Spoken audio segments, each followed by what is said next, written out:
다 함께 자리에서 일어나셔서 오늘 우리에게 주시는 하나님의 말씀을 함께 보겠습니다. 오늘 우리에게 주시는 하나님의 말씀은 사도행전 2장 42절부터 47절까지입니다. 우리 지난주에 42절은 봤지만 이번 주에도 함께 더 자세히 보기를 원해서요. 42절부터 47절까지의 말씀을 제가 받들어 읽겠습니다. 그들이 사도의 가르침을 받아 서로 교제하고 떡을 떼며 오로지 기도하기를 힘쓰니라. 사람마다 두려워하는데 사도들로 말미암아 기사와 표적이 많이 나타나니 믿는 사람이 다 함께 있어 모든 물건을 서로 통용하고 또 재산과 소유를 팔아 각 사람의 필요를 따라 나눠주며 날마다 마음을 같이하여 성전에 모이기를 힘쓰고 집에서 떡을 떼며 기쁨과 순전한 마음으로 음식을 먹고 하나님을 찬미하며 또 온 백성에게 칭송을 받으니 주께서 구원받는 사람을 날마다 더하게 하시니라. 아멘. 이는 하나님의 말씀입니다. 자리에 앉아주시기 바랍니다. 오늘도 함께 예배하는 우리 모두에게 주님의 평화가 함께하기를 간절히 소원합니다. 여러분 모두 명절을 잘 보내셨습니까? 이번 명절은 5인 이상 집합 금지 명령 때문에 온 가족이 모이지 못한 분들이 많이 계실 텐데 그래서 조금은 아쉬움이 남는 그런 명절인 것 같습니다. 그렇지만 코로나가 잠잠해지고 이제 일상을 되찾게 되면은 그동안 미뤄왔던 가족들 간의 모임도 자유롭게 할 수 있게 되겠지요. 그때를 기다리면서 이 아쉬움을 좀 달랠 수 있는 그런 시간들이 되기를 바랍니다. 해마다 명절이면 온 가족이 함께 모여서 함께 식사도 하고 이야기를 나누는 것이 별거 아닌 것처럼 보이지만 그 안에는 정이 있고 또 관심이 있고 사랑이 있고 또 위로와 격려가 오가기 때문에 그 시간들은 우리에게 참 소중한 시간들이 될 수 있는 것입니다. 요즘은 혼밥 혼술, 즉 혼자 밥 먹고 혼자 술 먹는다라는 말이 유행인데 아마도 혼자 하는 일들을 선호하는 오늘날의 세대를 가리키는 말인 것 같습니다. 그렇지만 때로는 홀로 있으며 느끼는 외로움과 고독이 내면의 성장을 돕기도 하지만 사람은 본래 홀로 살아갈 수 없는 존재이기에 영원히 혼자 한다는 것은 있을 수도 없고 또 있어서도 안 되는 일이지요. 누군가 사람 인자가 사람과 사람이 서로 기대어 있는 그런 모습이다라고 이렇게 그 한자를 해석하는 것을 들은 적이 있는데 원래 사람 인자는 옆에서 본 사람의 머리, 팔, 몸, 다리의 모습을 형상화한 글자라고 합니다. 그렇지만 저는 그 누군가의 해석이 더 좋습니다. 사람이란 게 사람과 사람이 기대어 있어서 사람 인자가 생겨났다. 그 해석이 참 좋은 것 같아요. 김기성 목사님이 자신의 책에서 김지아 시인의 밥이라는 시를 인용하면서 평화를 이루는 사람은 우선 밥을 나누어 먹을 줄 아는 사람이다 라고 이야기한 것이 생각이 납니다. 누군가와 한 상에 앉아 밥을 나누어 먹는다라는 것은 사랑을 나누고 화합을 이루며 하나님의 평화를 완성해가는 일이라 해도 과언은 아닐 것입니다. 그렇기 때문에 사람과 사람이 함께 한다는 것, 함께 밥을 먹고 그 사랑을 나눈다라는 것은 우리의 존재 이유라고 이야기할 수 있을 것입니다. 특히 이스라엘 사회에서 밥상을 함께 한다는 것, 밥상에 함께 앉아 있다라는 것은 큰 의미를 가지고 있습니다. 그것은 단순히 밥을 함께 먹는다라는 의미를 넘어서서 서로 신뢰한다라는 것을 상징하는 것이고요. 또 서로 보호하고 감싸주는 관계가 되었다라는 것을 의미하는 일입니다. 오늘날에도 유대 사회에서는 식사를 함께 한다라는 것은 꽤 의미 있는 일이라고 합니다. 그런 의미에서 초대 그리스도 공동체가 했던 일들은 그들이 더 이상 남이 아닌 한 가족이 되었음을 이야기하고 있는지도 모릅니다. 베드로의 설교를 통해서 예수님을 알게 되고 자신 안에 있는 죄를 깨닫고 또 돌이켜 주님 앞으로 나온 이들은 가장 먼저 무엇을 했냐면 세례를 받았습니다. 지난주에 함께 보았던 2장 41절의 말씀입니다. 그의 말을 받아들인 사람들은 세례를 받았다.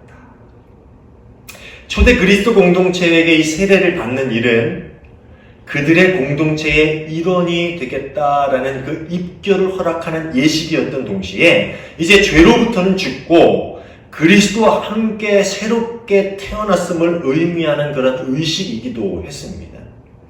본래는 오늘날 머리에 물을 묻히는 세례의 예식과는 달리 그 옛날 공동체의 세례는 침례라고도 하지요. 흔히 몸을 완전히 물 안에 담갔다가 물 밖으로 꺼내는 그런 의식을 행했는데, 물속에 완전히 잠겼다라는 것은 이전에 죄된 삶이 완전히 죽었다라는 것을 의미하는 것이고요. 또 물 밖으로 다시 나오는 것은 그들이 이전 삶과는 분리된 또 다른 그리스도와 함께 살아가는 새로운 삶, 새로운 생명을 얻게 되었다라는 것을 의미하는 것이었습니다. 그래서 세례의식이 그러한 의미로 그들에게 행해졌다라는 것이지요. 그렇게 이전과는 다른 삶의 길을 걸어가는 사람들에게는 당연히 이전과는 다른 삶의 방식이 필요하고요. 또 다른 삶의 목표가 생기기 마련인데, 그 달라진 그들의 삶의 모습, 그들의 삶의 방식을 오늘 본문에서 성경은 우리에게 자세히 이야기해 주고 있습니다. 우선 그들은 사도의 가르침을 받으며 살았다라고 이야기합니다. 사도들은 그들이 경험했던 예수님의 행적과 십자가 사건 그리고 부활 사건 등을 공동체 일원이 된 그들에게 증거했겠지요. 그들이 알고 있는, 그들이 기억하고 있는 그 자세한 일들을 하나하나 상세히 이야기했을 것입니다. 또 그들은 예수님을 쫓아다니면서 그동안 받았던 예수 그리스도의 가르침들을 하나하나 떠올리면서 공동체에게 그 가르침을 전수해 주었을 것입니다. 저는 이것이 공동체에 있어서 꽤 중요한 일이었다라고 생각을 합니다. 43절을 보면은요, 사도들을 통해서 많은 놀라운 일들과 표징들이 일어납니다. 그렇지만 그 흔히 말하는 이적, 기적 같은 일들로 그들의 신앙이 지켜지는 것은 분명히 아니었을 것입니다. 제가 살아가면서 겪게 되는 것은요, 놀라운 은혜, 흔히 이적에 대해 이야기하자면 저 또한 이야기할 것이 많은 사람이지만 한 가지 느끼는 것은 그것이 한 사람의 삶을 완전히 변화시키지는 못한다라는 것입니다. 물론 신앙의 여정을 걸어가는데 힘과 위로가 되어주는 것들이 이 이적과 같은 놀라운 은혜입니다. 그렇지만 그것만으로 신앙은 충분하지 않습니다. 좀 미신적인 부분을 많이 담고 있는 드라마이긴 하지만 도깨비라는 드라마를 제가 봤는데요. 가끔 어떤 분들은 그런 드라마를 보냐라고 하는데, 드라마니까 그냥 드라마로 여러분 보시면 됩니다. 그런데 저도 처음에 한두 번 보다 너무 재밌어서 그 드라마를 좀 심취해서 보게 됐는데요. 그 드라마에 보면 이런 대사가 나와요. 보통 사람들은 그 기적의 순간에 멈춰서서 한 번 더 도와달라고 하지. 마치 기적을 맡겨놓은 것처럼. 이 말은 뭐냐면 한 소년에게 기적을 베풀어준 도깨비가 나중에 그 소년을 만나게 돼가지고 그 소년에게 그렇게 얘기해 주는 거예요. 네가 참 잘 살았구나. 어떻게 그렇게 잘 살았냐? 그러니까 이 소년이 그렇게 얘기를 해요. 당신이 계신 것을 알아서 잘 살 수밖에 없었어요. 그러니까 삶 이후에 또 다른 세계가 있다는 것을 아니까 이 생의 삶을 잘 살 수밖에 없지 않냐. 그건 당연한 거 아니냐라고 얘기하니까 도깨비가 이렇게 얘기해요. 보통의 사람들은 기적의 순간에 멈춰서 한 번 더 그 기적을 베풀어 달라고 한다. 마치 기적을 맡겨놓은 것처럼. 이게 참 설교하는 내가 이 대화를 쓸까 말까 했는데 저는 이 장면을 보면서 정말 신앙적인 고민을 좀 해봤어요. 그래서 제가 이야기를 했는데요. 우리 또한 이 대사처럼 하나님이 베풀어 주신 놀라운 현상에 시선을 뺏기는 순간들이 있죠. 그 놀라운 기적을 우리 삶 가운데 경험하게 됩니다. 저 또한 아까 얘기했듯이 살면서 많은 기적을 체험하고 경험한 그런 삶을 살았습니다. 그런데 대부분 그 놀라운 일을 행하시는 그 순간에 그 일들 앞에서 멈춰서고 그 일에 우리의 시선을 빼앗기는 경우가 많습니다. 그 일을 행하시는 분을 보지 못하면서 그 일들의 시선을 빼앗기고 그곳에 시간이 멈춰버리는 그런 삶을 살고 있지는 않은가. 저는 이 부분을 보면서 그런 좀 고민을 해봤습니다. 가르침과 배움이라는 두 가지 요소가 우리 공동체에서 빠져버린다면은 우리는 금세 세상의 세계관과 가치관에 물들어 버리게 되고 예수 그리스도를 세상적인 관점에서 이해해 버리고 말게 될 것입니다. 그리고 그런 세상적인 가치관이 만들어낸 모습이 오늘날 기복신앙 혹은 성공주의 신학과 같은 그런 일들이죠. 그래서 가끔 보면요, 저는 우리 교회에서 그런 행사들, 그런 일들은 안 하려고 하는데, 가끔 보면은 이 사람이 어떻게 하버드를 갔는가 그런 거 있죠. 물론 놀라운 하나님의 기적을 체험하고 그 은혜 가운데서 놀라운 일들이 일어나게 됩니다. 그런데 그것이 우리의 신앙을 바른 길을 걷도록 만들어주는 훈련은 아니라는 거죠. 정말 중요한 것은 말씀이, 그 가르침이, 예수 그리스도의 그 가르침이 우리 삶 가운데 늘 살아있고 그것이 늘 우리 안에 있고 우리가 그것을 늘 지키려고 노력하는 삶, 그 삶을 사는 것이 우리를 바른 신앙의 길로 걷게 하는 힘이 된다는 것이죠. 그 놀라운 일을 바라보는 것이 아니라 그 놀라운 일을 행하신 그 예수 그리스도를 바라보고 그분의 말씀에 귀를 기울이는 것, 이것이 공동체 안에 있었던 가르침과 배움의 요소였다라는 것입니다. 사랑하는 여러분, 여러분의 삶 가운데 늘 예수 그리스도의 가르침이 떠오를 수 있기를 바랍니다. 늘 말씀을 가까이 하고 또 그 말씀을 묵상함으로 놀라운 일들보다는 그 일을 행하시는 분을 주목하고 그분께서 가르치시고 명하신 일들이 우리 삶 가운데 나타날 수 있는 그런 삶을 살아가는 우리 모두가 되기를 간절히 소원합니다. 두 번째로 이 초대 그리스도 공동체 안에서 행해졌던 일은 떡을 떼는 일이었습니다. 이것은 식탁교제, 밥을 같이 먹었다라는 그런 것을 의미하는 것이 아니라 예수님께서 행하셨던 성찬식을 그들이 늘 행했다라는 그런 의미예요. 우리가 지난주에 했듯이 떡을 떼고 잔을 나누는 그런 성찬의 일들을 그들이 늘 삶 가운데서 행했다라는 겁니다. 초대 공동체 때나 지금이나 교회는 예수 그리스도의 죽음과 부활이 모든 것의 중심이 되어야 합니다. 그것은 변하지 않는 진리예요.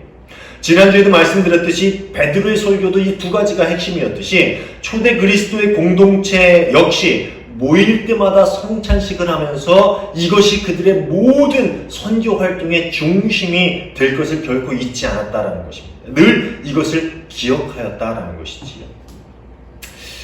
기억한다라는 뜻을 가진 영어가 있죠. 뭡니까? remember라는 영어입니다.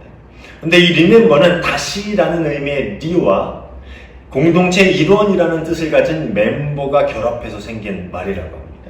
그런 의미에서 볼 때 초대 공동체들은 모일 때마다 그리스도께서 행하신 그 성찬을 행하면서 그들이 십자가의 보혈로 다시 그리스도의 연합된 공동체가 되었음을 기억했던 것이지요.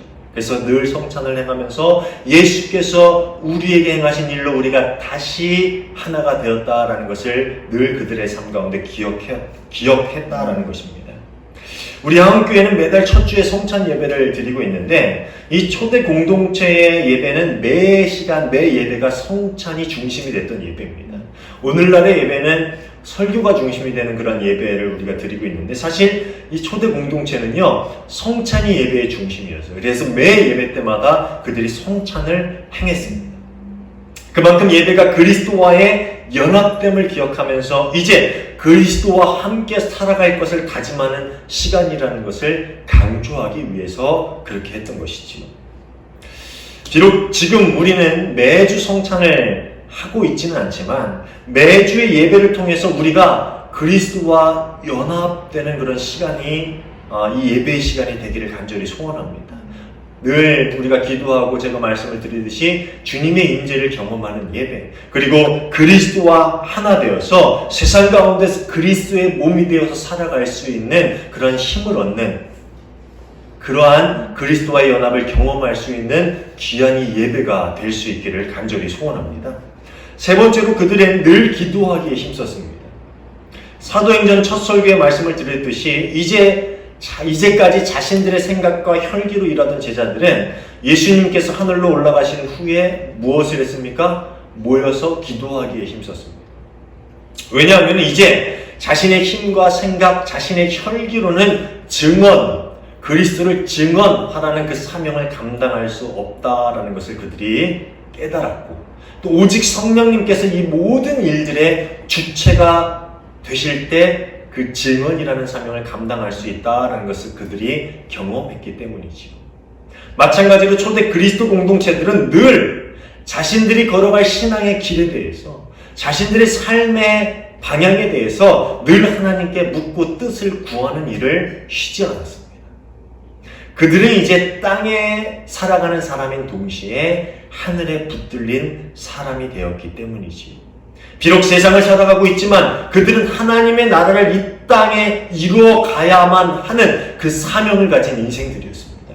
그렇게 하나님의 뜻, 하나님의 계획, 하나님의 질서가 그들의 삶 가운데 가장 우선시되고 그것이 그들의 삶의 본질이 되어야 했습니다.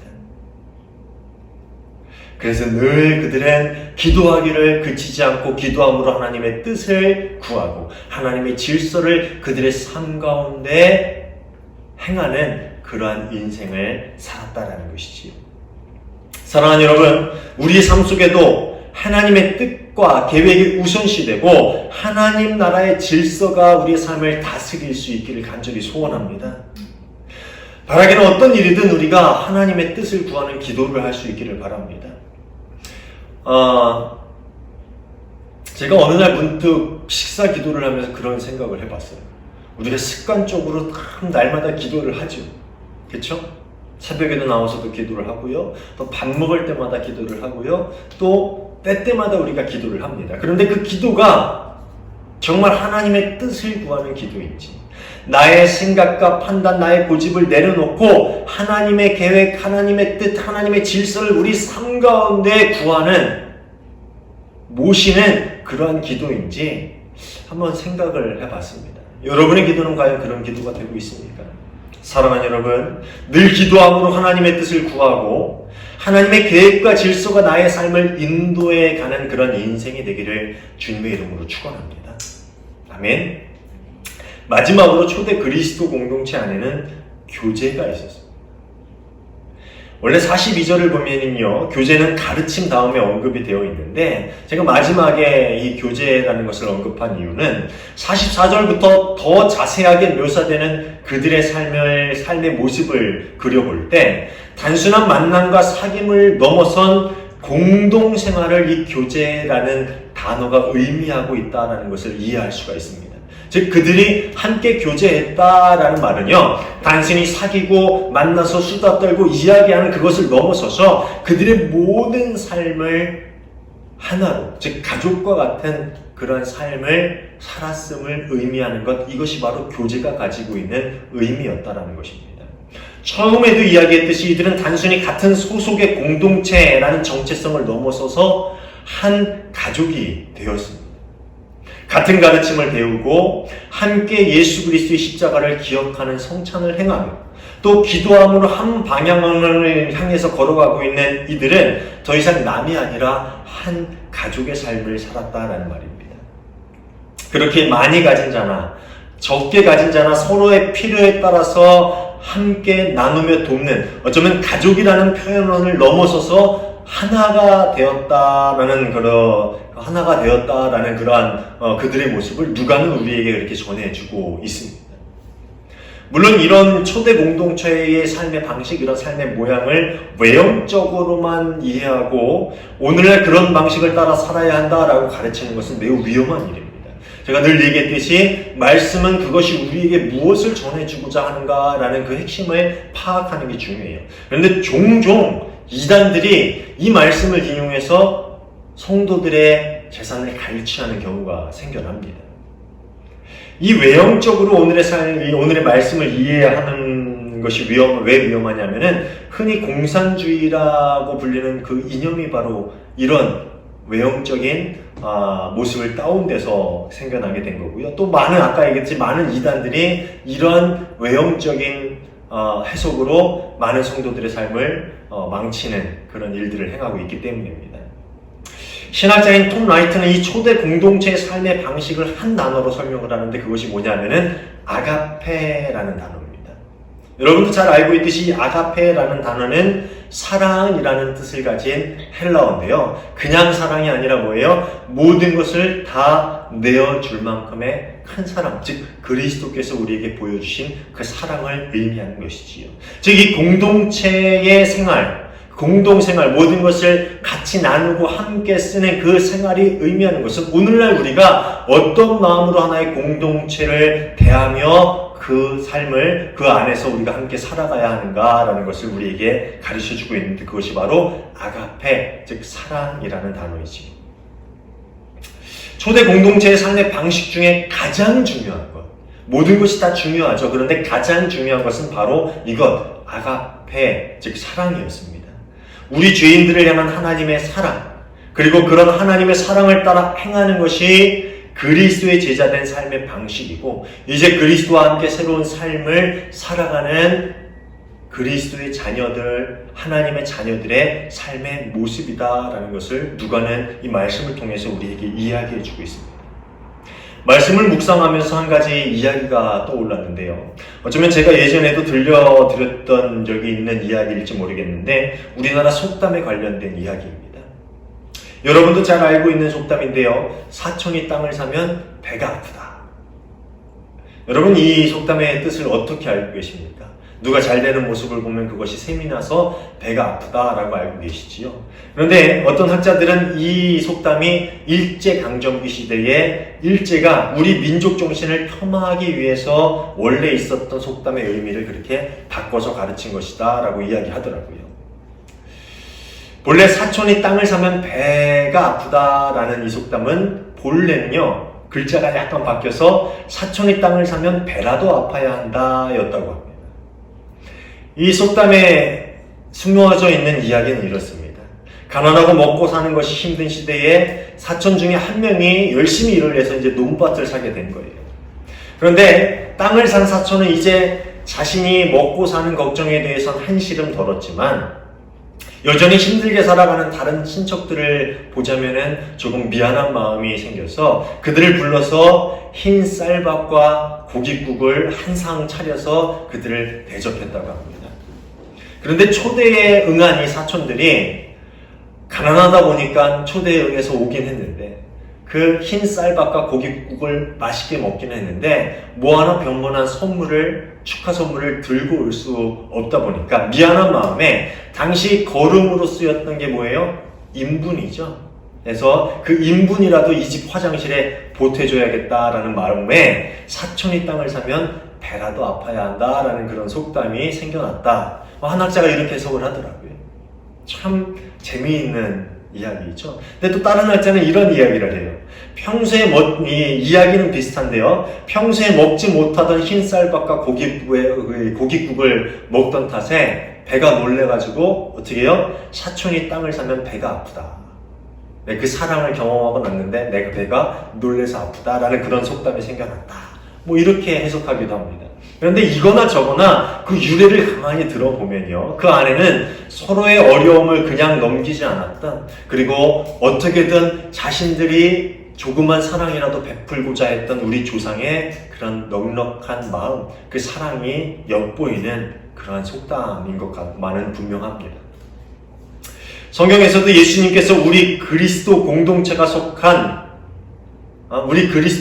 속한 그리스도인이 정말 그리스도인이 되었는지 아닌지를 판단하기 위한 증거로 무엇을 이야기하고 있냐면은 우리 삶 가운데 과연 사랑이 보여지고 있는가라는 것을 그 그리스도인이 되었는가에 대한 증거로 삼고 있다라고 이야기합니다. 요한일서 4장 7절 8절의 이야기입니다.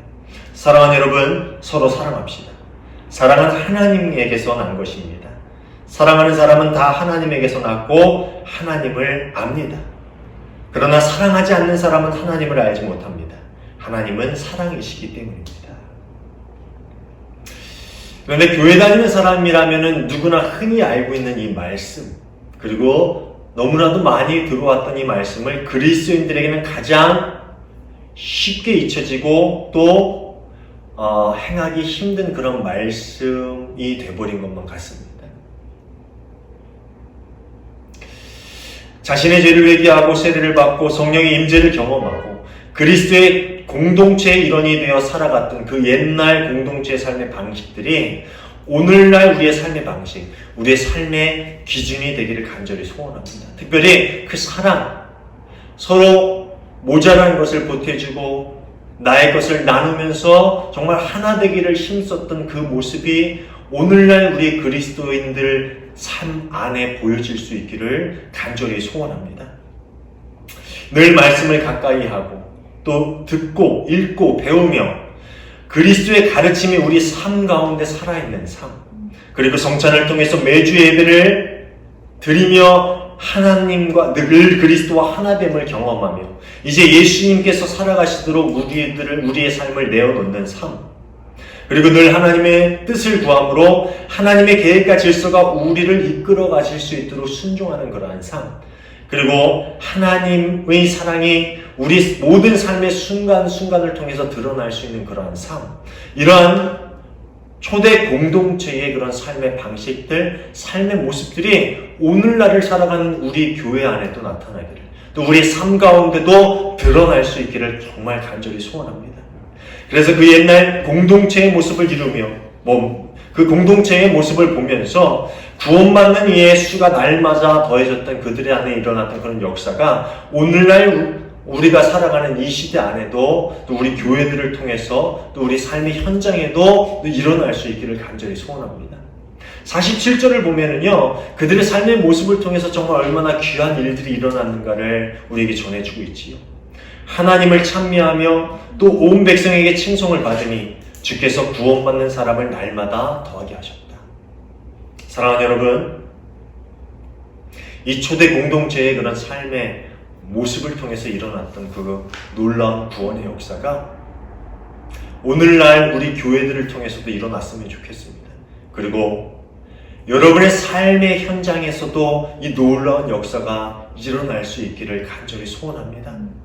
그 일들을 이뤄갈 수 있는 그리스도인, 그리스도 공동체의 일원, 또 하나의 가족과 같은 우리 모든 하원교회 성도들 모두가 되시기를 주님의 이름으로 축원합니다. 기도하겠습니다. 하나님 감사합니다. 부족한 저희를 주님의 자녀로 불러주시고 그리스도 안에서 하나가 되게 하시고 그리스도의 삶의 가르침들을 세상 가운데 전하며 또 우리가 그 삶을 살아가게 하심에 감사를 드립니다. 초대 공동체들이 살았던 그 삶의 방식이 오늘날 우리 교회가 또 우리 그리스도인들이 따라갈 수 있는 삶의 방식이 되기를 원합니다. 우리가 그 모습으로 살아가며 우리 교회를 통해서 구원받는 이가 날마다 늘어나게 하시고 또 우리가 그런 모습으로 살아가며 우리 삶의 현장을 통해서 하나님을 칭송하며 주께 나오는 사람들이 날마다 더해질 수 있는 그러한 놀라운 능력의 삶을 살아갈 수 있는 우리 모두가 되게 하여 주시옵소서. 우리 삶을 통해 우리 입술을 통해 우리 모든 모습들을 통해서 그리스도의 복음이 세상 가운데 전해질 수 있는 그런 삶을 우리가 살아갈 수 있도록 주님께서 인도해 주실 줄 믿고 감사하며 예수님 이름으로 기도하옵나이다. 아멘.